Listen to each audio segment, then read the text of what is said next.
The British press reports a photo showing Prime Minister Johnson toasting others with a beer, and that at a party during the 2020 lockdown. What sounds small scale would refute Johnson's statements that he did not break any corona rules. So, in the Partygate affair about lockdown celebrations in Downing Street, another Conservative MP now has voiced his distrust in British Prime Minister Boris Johnson. To restore confidence, we need to change the Prime Minister, politician Nick Gibb wrote in an op-ed for The Telegraph. Unfortunately, it's hard to imagine that Johnson is telling the truth. Telling the truth is important and nowhere more so than in the House of Commons, Gibb says. Johnson apologized for the fact that celebrations took place at the seat of government despite the general corona restrictions. However, he still believes that he has not broken any rules himself. There are serious doubts about that.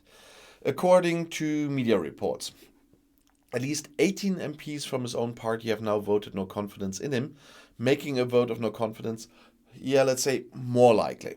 And the police are investigating still. The Mirror provided new explosives.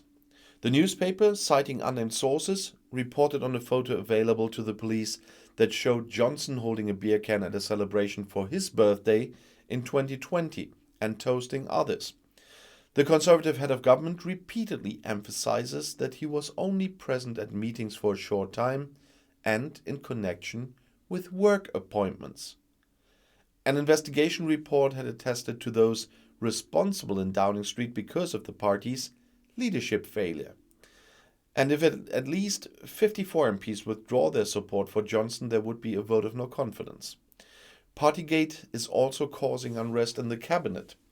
Finance Minister Rishi Sunak, who's being talked about as a possible successor, distanced himself from Johnson's attack on opposition leader Keir Starmer, in which the Prime Minister had used a right-wing conspiracy theory.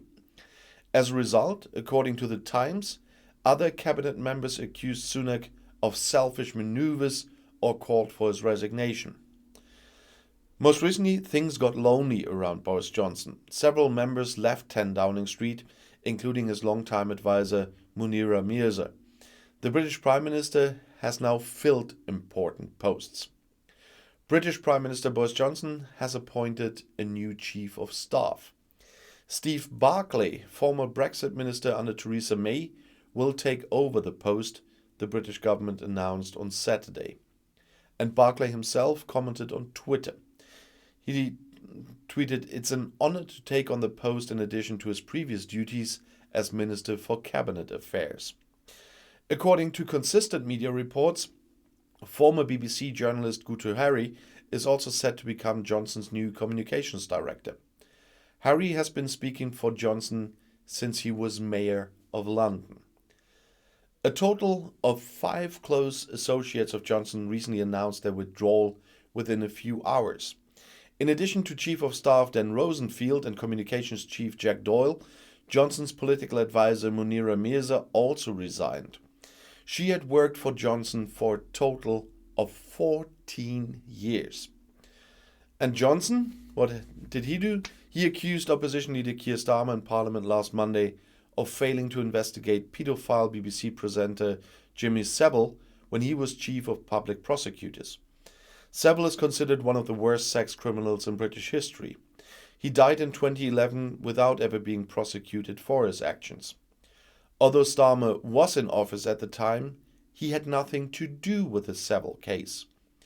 In a resignation letter, Mirza accused Johnson of making an inappropriate reference to a horrific abuse case that had no fair or reasonable basis.